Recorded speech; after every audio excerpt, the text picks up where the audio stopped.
And away we go. It's just me at the moment. Not sure if Eric's going to join, or Risk is going to join, if a third guy's going to join. Probably not. Who knows? On with the news, because something has to be done in this episode. Before I start the episode, and actually, yes, before starting, and well, I will say it's still a long way to go. However, it's looking pretty good. For good old Shadow Miner. He's still grinding hard, no matter what. And of course, with all the projects he's doing all at once, the project that him, I, and Eric are working on, there is a chance. I'll leave it at that. Now, of course, people who have been paying attention to the story for quite a while, they're going to be quite fed up, they're just bored, like, just release it already. And you know what? You're right. They're absolutely right. We should release it already. However, so many good things takes a lot of time, and that is that. The project is still under development, gradually so, but it's still underway. At some point in the future, it's going to happen. Oh, look at that! As of this recording, the women's Euro finals has happened. England won 3-1 on penalties against Spain. So England's women's national team are once again the champions of Europe. Again, like back to back. Like they won the last Women's Euros, they won it this year. The more you know. And now, on with the news. Wildfire rage across Greece as EU rescues arrive. A large wildfire swept across Crioneri, a suburb located north of Athens, on Saturday, leading officials to issue evacuation orders as flames spread to residential areas. The fire started in Aphidnes and spread rapidly through nearby villages due to dry conditions and high winds, with 52 wildfires breaking out across Greece in 24 hours. Over 300 firefighters, supported by nearly 20 aircraft and a dozen helicopters, are engaged in controlling 5 major wildfires across Greece, including significant blazes on Crete, Evia, and Kythera, and in Messenia, where some villages have experienced power outages. Fire service spokesman Vasilis Fotherak-Koyiannis warned that the current weather, characterized by temperatures nearing 44 degrees Celsius, along with heat and strong winds, will continue in the coming days, causing wildfires to spread rapidly. Greece has requested 6 additional firefighting aircraft from the EU Civil Protection Mechanism, signaling sustained severe wildfire threats and ongoing emergency response efforts. Yep, it's that time of the year. Summer in the European continent. And when it's summer, well, yeah, there's gonna be loads of wildfires, and there's so much that emergency services can do to prevent it from spreading. Hopefully, and I don't think they mentioned this, I hope everyone is still alive, they are unharmed, and they have evacuated the severely affected areas as soon as possible. They can continue living their lives. Because it's a cruel world out there, especially circumstances beyond our control. That I will say that. Greenpeace hails Italian court ruling. Oh wait, I've already read that ages ago. Home builders navigate higher material costs, uncertain supply chains amid trade war. As a tariff storm blew in from south of the border earlier this year, many industries in Canada, including the home building sector, feared the unknown ahead of them, with stakeholders already keenly aware of the need to rapidly scale up housing supply and improve Canada's housing affordability gap. Blanket tariffs and more targeted material-specific levies meant additional unwelcome obstacles to overcome. That included a potential need to slow down the pace of construction as supply chains shifted and key construction parts become more expensive. I would say that's been borne out, said Cheryl Schindruck, Executive Vice President of Geranium Homes, a residential developer in southern Ontario.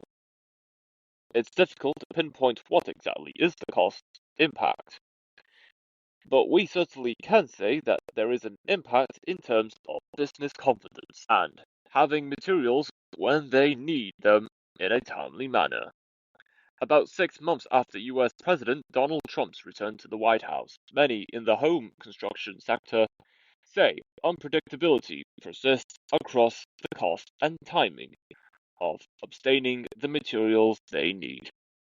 For Geranium, that's meant having to pivot on the fly when it comes to the supply chain it's long relied on. And people ask why people impose or execute tariffs on goods, services, mainly goods, from other countries, whilst the quality of these goods in question may be much better than it is to produce domestically.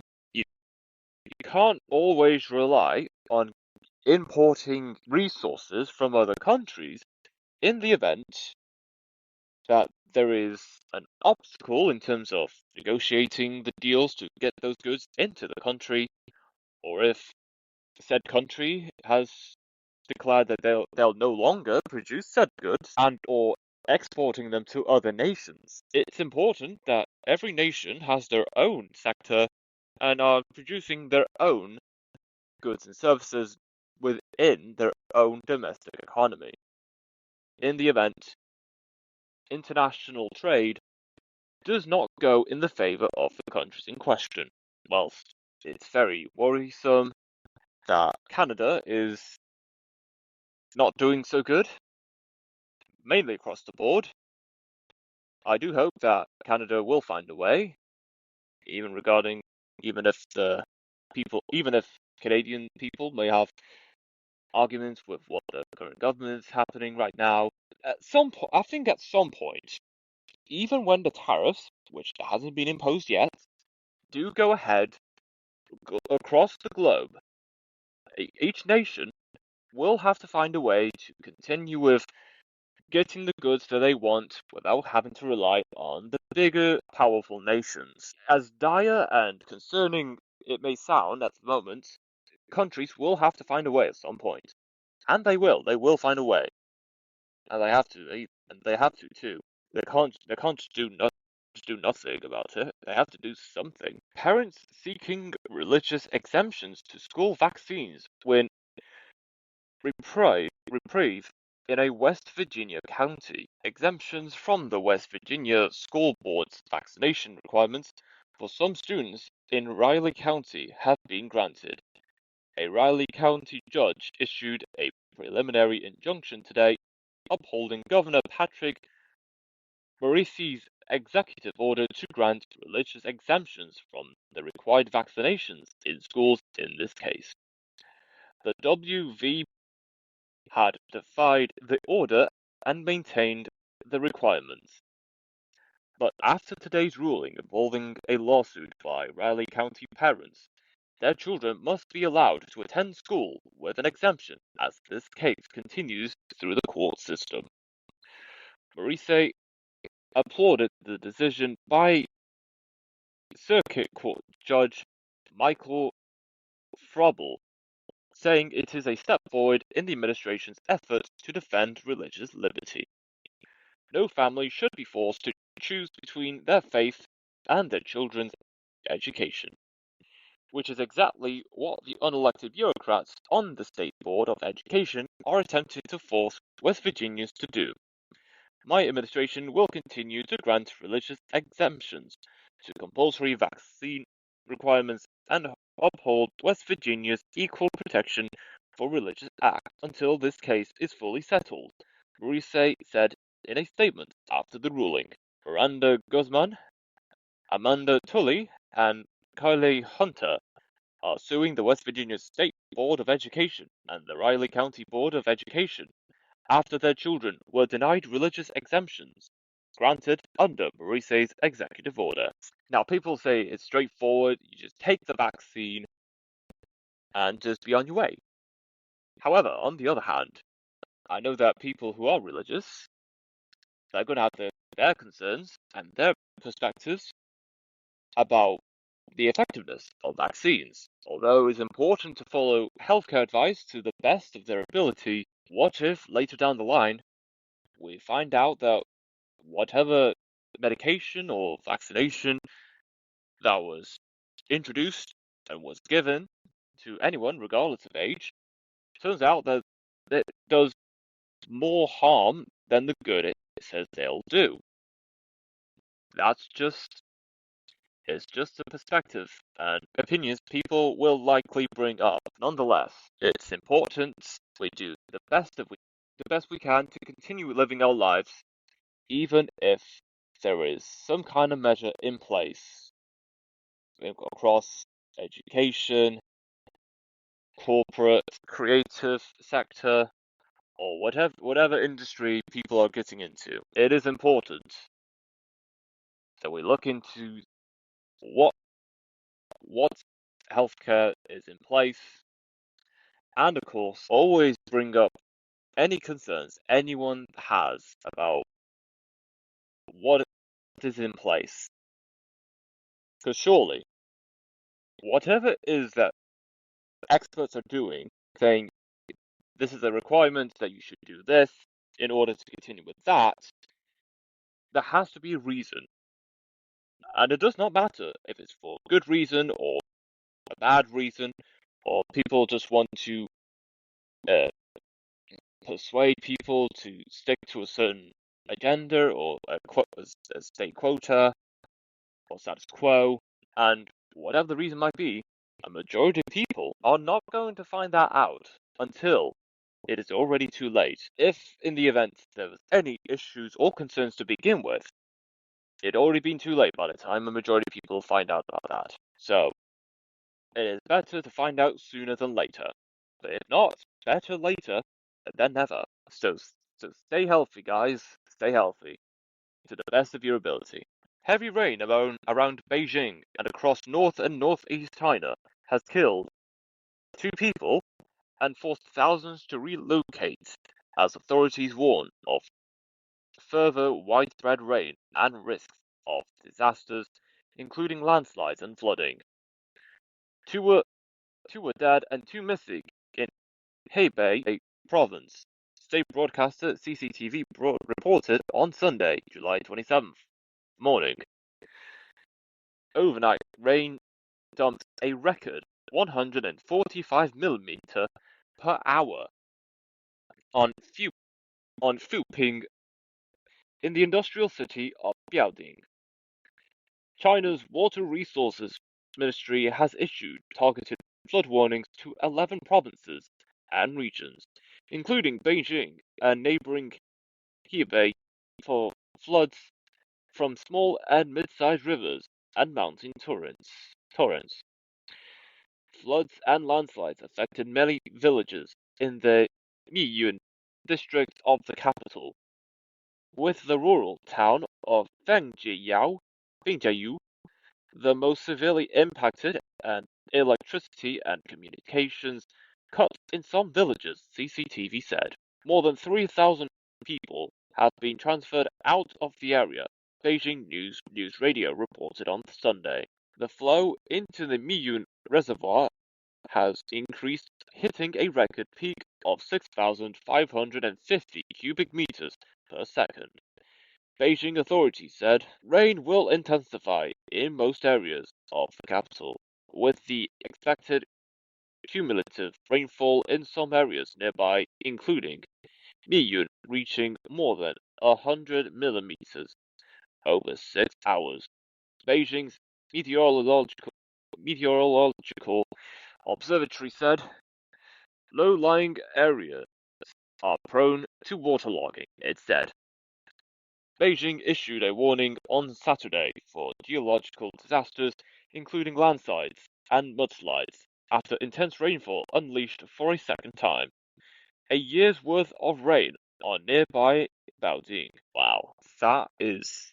Now, at first, although it is unfortunate for those 2 people to have lost their lives, rest in peace. So condolences.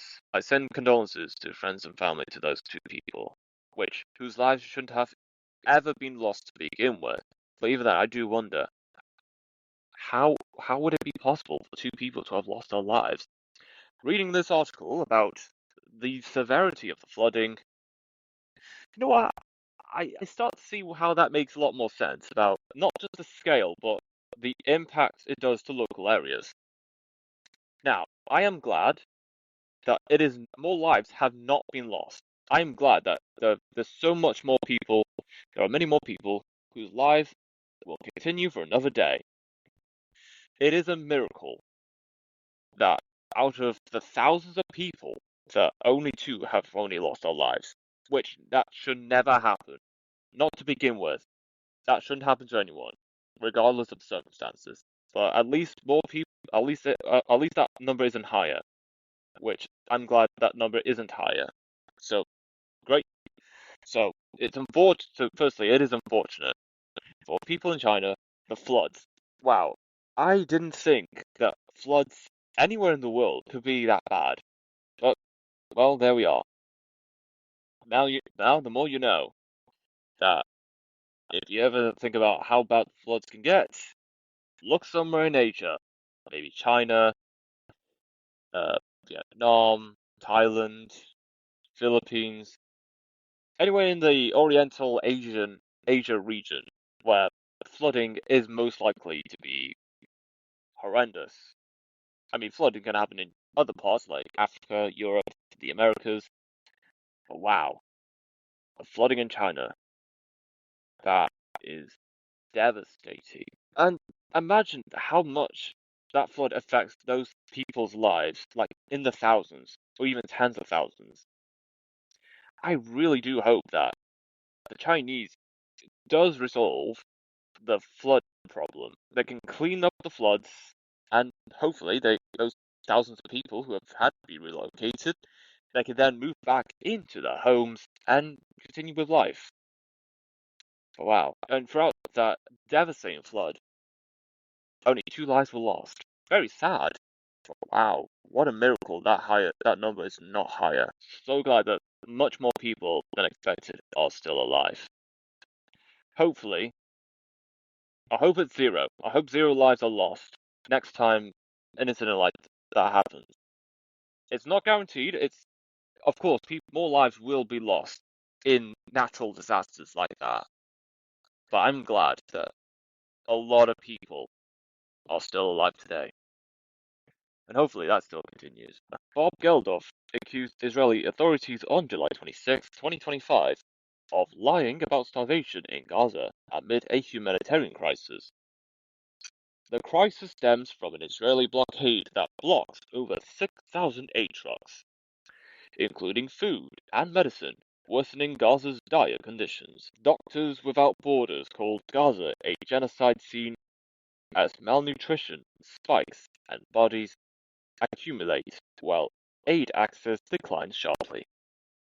Geldof stated the Israeli authorities are lying, and described the blockade as a terrifying war weapon, highlighting up to 1,000 starvation deaths this month. The situation implies urgent global action is needed to prevent further humanitarian catastrophe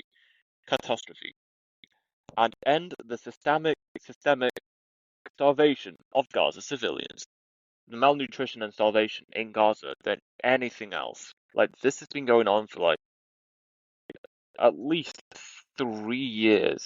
Yeah. Well, as of this recording, it's 2 years, but it's close to 3 years. Cool. Hold on, actually. No, it's actually 1 year.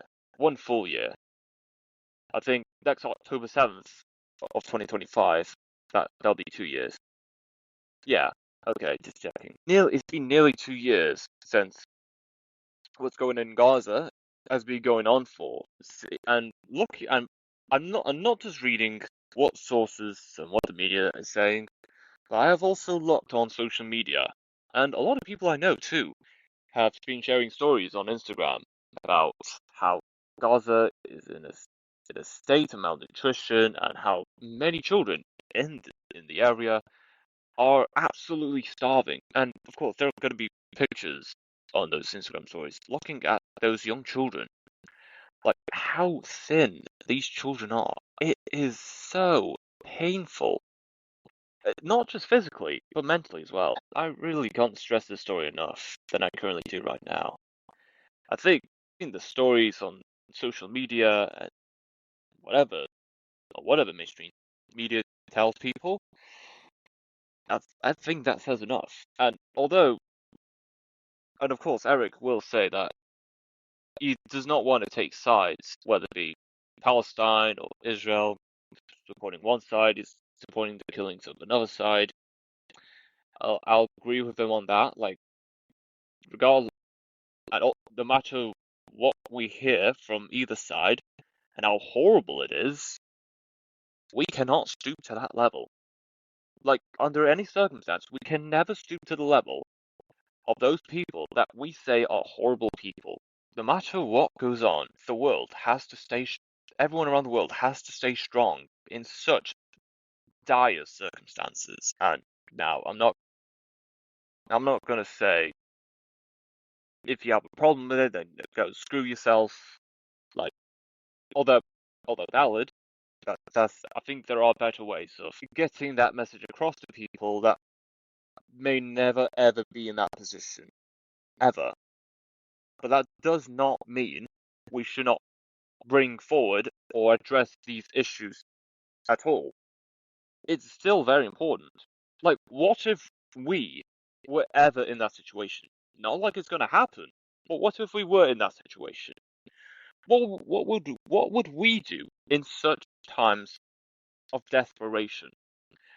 What if we were in a state that everyone in our communities were also malnutritious? What if we don't have enough food to feed our families? What if that happens to us?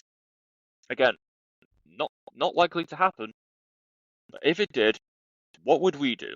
That is what not many people ever talk about, and that is very, very telling. Urgent need for global approach on AI regulation. The United Nations top tech chief stated that the world urgently needs a global approach to regulate artificial intelligence. According to the tech chief, 85% of countries currently lack AI policies or strategies. The tech chief warned that without a concerted effort, AI could worsen existing inequalities. He emphasized the need to address divides to ensure AI benefits of all humanity. Now, I will actually agree on that. As important and beneficial artificial intelligence is, not many people are talking about how do they plan to deal with artificial intelligence because, well, it's in its infancy. Like, the AI we have now isn't going to make much of an impact in our day-to-day lives, or nor will they ever be likely to take our jobs yet. And I say yet because the progress of artificial intelligence is growing. It is growing at a rapid but also gradual rate. And although it's important to adapt and get around artificial intelligence and use it to whatever benefit to ensure efficient completion of day-to-day tasks, we cannot we cannot use artificial intelligence as to A, replace existing workers, and B, use it to do anything that will otherwise make it more convenient for us to the point that makes us apparently lazy to even do those tasks to begin with. I understand people don't want to do work. They can't be asked to do anything, or get out of the sofa or out of bed. Fair enough. However, what's important is you get up and go on with your day. However, I'll agree on United Nations regarding regulation on artificial intelligence, because it may not be important now, it will be important in the next 5 years, or even into the next decade. And when that time comes, what are you going to do about it? It says United Nations to every country around the world. And unfortunately, at that point, not even half of the world are still not even half the world will have any regulation regarding artificial intelligence because it's not that big in their countries. Well, so I also understand that there are other issues that are more important about technology, like getting food on the table or produce and other services that may not be too reliant on technology. No one understands how good AI can be in the next few years. It may not be a concern now, but that does not mean we should never worry about it. Ever. But we should. We absolutely should. And we have to find alternatives to continue with our day-to-day life tasks without using such technology.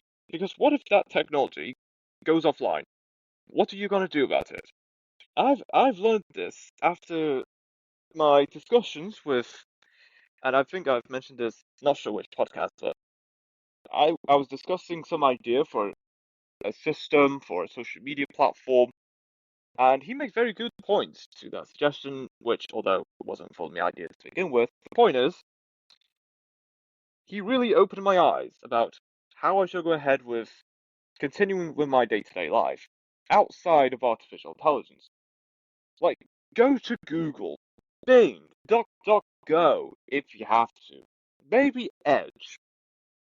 I don't know who on earth would use Edge, but use any search engine to search up anything you could possibly want to figure or find the answer to. Like, everyone has been using that way before ChatGPT. In fact, I think even to this day, a lot of people still use search engines to search up queries or find an answer to a question that they have floating about in their head. But yeah, but that's just me. Just do my thought process and always preparing myself for the future. Because you never know what uncertainties are going to be floating about in the next few years. Dozens unalive after ADF attack in eastern Congo, official says. At least 38 people are confirmed unalived in an attack at a church in the Democratic Republic of Congo. Some sources indicate as many as 43 may have been unalived. A local official told Reuters that worshippers were at night mass on Sunday, July 27th, during the attack. Members of the Allied Democratic Forces came in the church with guns, AMD, and machetes. The Allied Democratic Forces were formed in 1995 in Uganda before moving to Congo.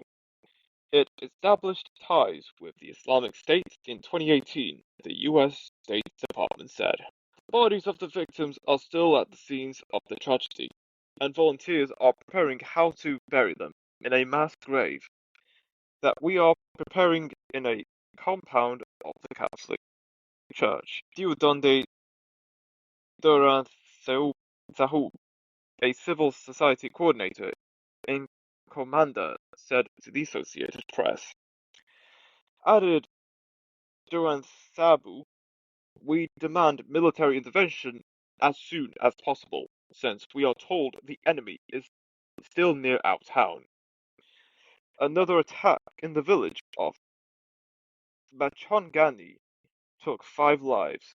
A civil society leader in Ituri province took the AP that a search is ongoing for several people who were taken into the bush. The Allied Democratic Forces is also suspected to be responsible for this assault as well. Now, that's another thing. It's not just tragedies and conflicts and violence, but of course, I think roughly at the same time, when October 7th happened, during the weeks at the peak after October 7th, I've also heard what was going on in DRC. And you know what? I can't argue with that. There's no arguing with the devastation and the tragedies that goes on in those two nations at that time. And even to this day, it is still relevant and it's still true. But there is a difference, and no one is ever going to say it. But it is, but unfortunately, it is true. It depends on the groups of people that are the victims. Now, I am not saying that people who pay attention to such stories that are involved in such violence or encouraging such violence are more attracted because of what the outward appearance of those people are. But if that is not the reason, like many people would argue, what is the reason why more people are talking about Gaza, Ukraine, and yet we don't hear stories about what goes on in Africa, or maybe to some extent somewhere in Asia? That's what I want to know. I'm not calling anyone out. I'm not expecting to go after someone for not speaking on certain issues. Because the thing is, we don't know what goes on until a new story comes out saying, this is happening. These are the people involved. This is what they're doing. Thank you for listening. On to the next story. People aren't going to know that unless they're using some app that segregates, no, not segregates, there has to be another word for it, that collects multiple news stories, or at least multiple news articles reporting on said story, and puts them into like one summary. Now, of course, there should be the option to look at each individual source at the same time, but nonetheless. And I think on this podcast, there was this one guest talking about Hunter Biden, and this is also the same guest whose children apparently got some strain from the coronavirus, like way before COVID went mainstream in 2020. And something I told her, don't rely on one news source. It does not matter how credible they are. It does not matter how well they are, how much effort they put into being impartial or trying to get both sides for the story. There's always going to be aspects that one particular news story or one particular news outlet may not see, but other news sources will. That is the advice I gave to one of my podcast guests a while back. And because majority of people always stick to getting their news from one outlet, one cable news network, that's how they get their information. That's why most people have the opinions that they have about this world. Now, I was once like that. But of course, and just to clarify, this is not sponsored. I say this because I actually enjoy using them, and this has actually helped me with reporting and discussing the stories that's going on in this world. Two apps, like there's apps like Ground News and Straight Arrow News. These two apps, they collect stories from multiple outlets and put them into one article and just gives you like a brief summary, maybe goes in more into detail about what side says about certain issues, what another side says about that issue. So, and you know what? I find that very useful. And I think I'm not gonna force people to do that. But it would be very useful if so many people started using platforms like Ground News, Straight Arrow News, or at least any platform that collects multiple news stories from multiple news outlets and puts them together into one summary. If most people are like that, I think there'll be more issues being brought forward, and I think more people would be a lot more informed about many other issues that not even today, not many people would even be talking about. In my opinion, that would be very, very useful.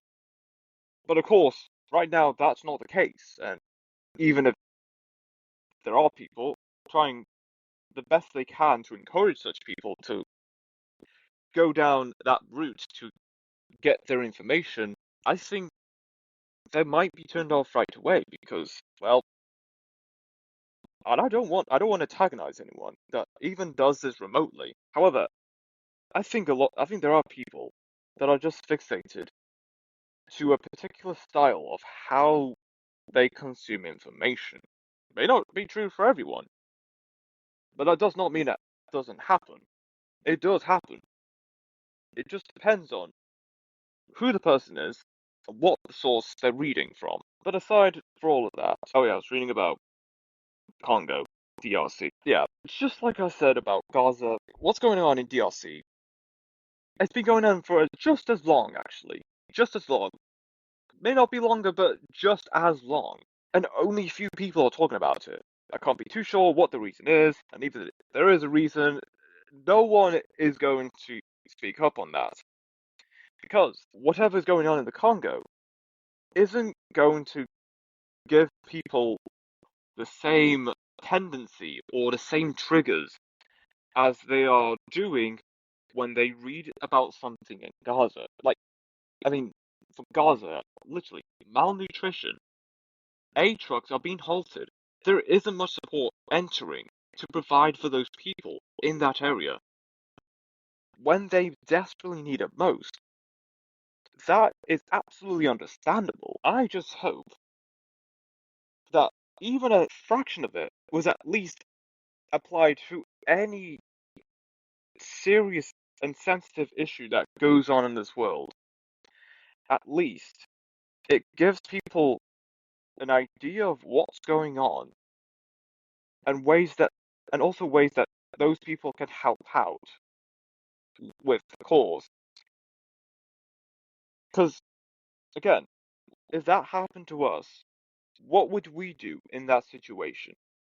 That is something not many people will ever talk about because they don't believe they will ever be in that situation, which is mostly true.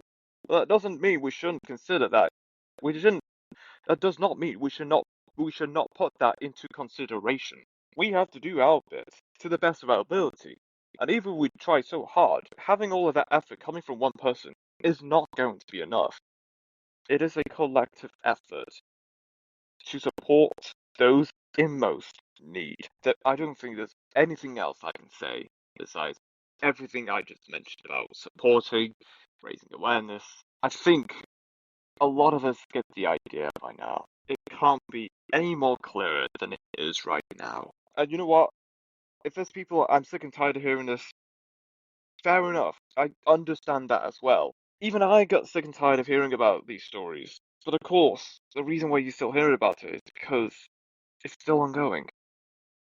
And and again, not to villainize, but there will be some people that will push the limits on not just our morality, but also push the limits on how far we are willing to give out to support those in need.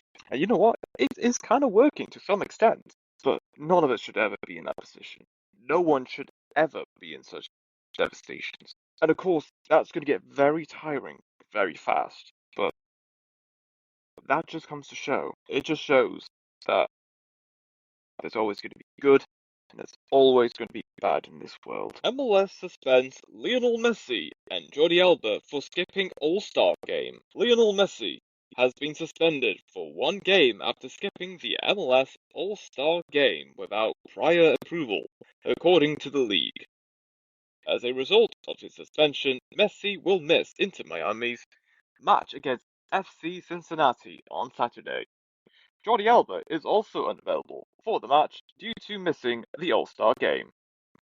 The league stated, "Unfortunately, we have a long-standing policy regarding participation in the All-Star game, and we had to enforce it."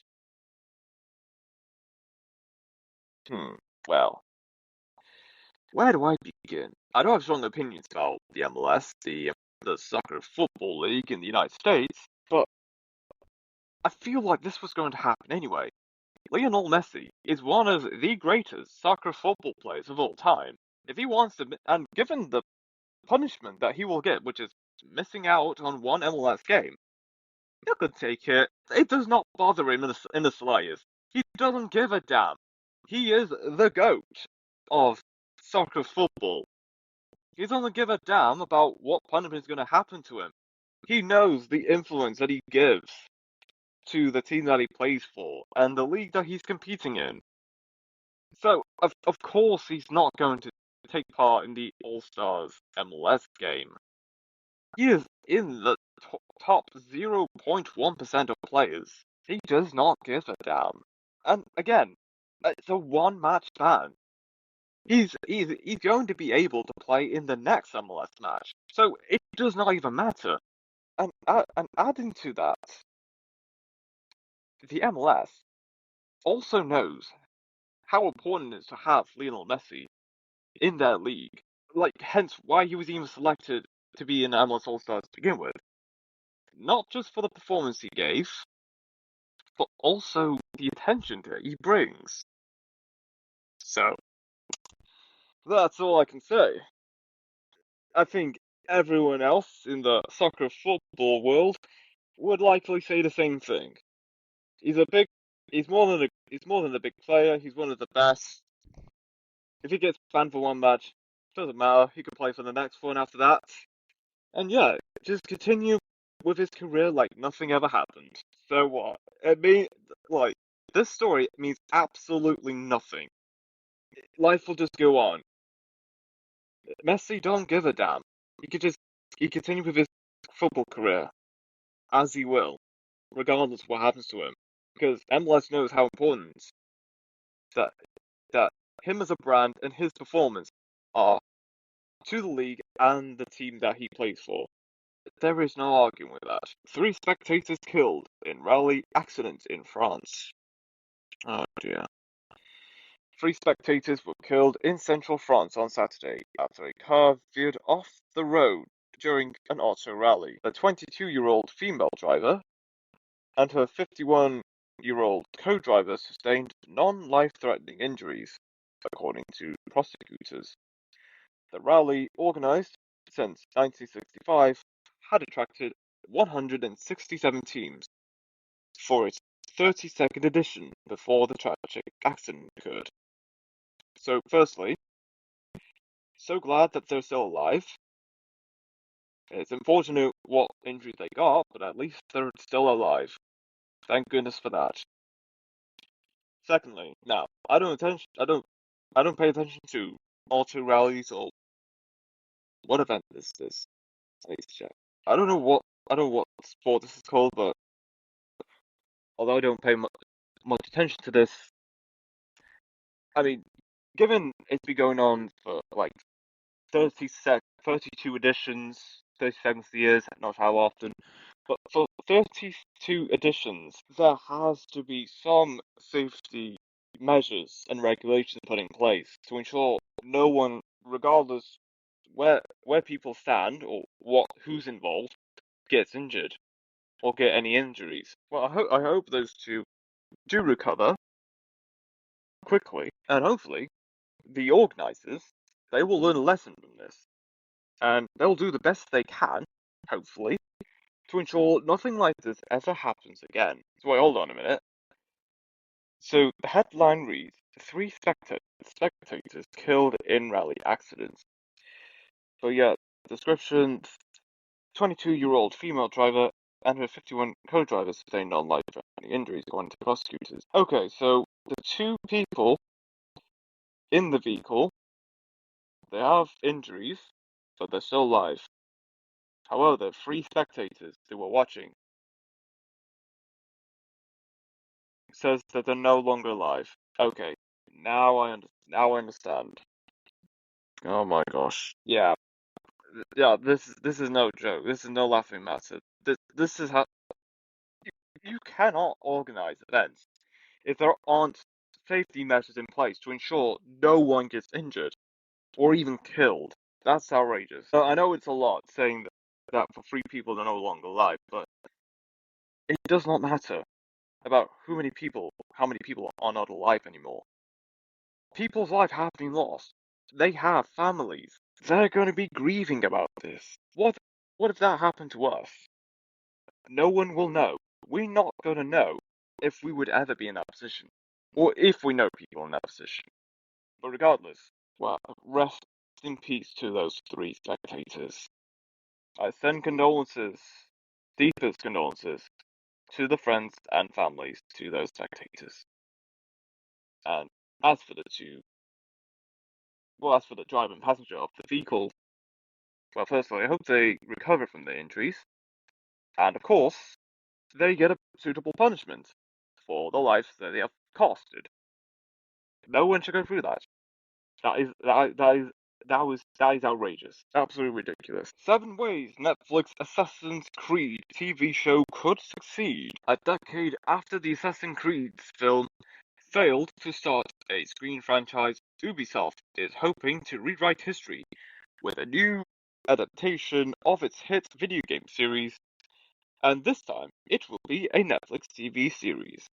Netflix describes the project as a high-octane thriller centered on the secret war between two shadowy factions, which follows its characters across pivotal historical events as they battle to shape humanity's destiny. Can the TV show excel where the film fell short? We have suggestions for its writers and producers. The way we see it, the Assassin's Creed TV show has two options for its main characters. Feature iconic characters from the game, played by actors who seem born to play them, The Last of Us, Pedro Pascal, and Bella Ramsey, or introduce new characters that captivate our attention from the jump, a la Fallout and Ella Purnell and Walton Goggins characters. The film, unfortunately, did neither. One of the joys of the Assassin's Creed game is seeing deceptions of historical landmarks, or, in at least closer to, their heydays. We came face to face with the Pantheon in Assassin's Creed, Brotherhood, Notre Dame in Unity, the Giza pyramids in Origins, and the Pantheon in Odyssey. Seeing those landmarks depicted in polygons and pixels is one thing. Seeing them recreated on film, populated with flesh and blood humans, would be an entirely different treat. To its credit, 2016's Assassin's Creed film was set in the Spanish Inquisition and actually shot scenes in Spain.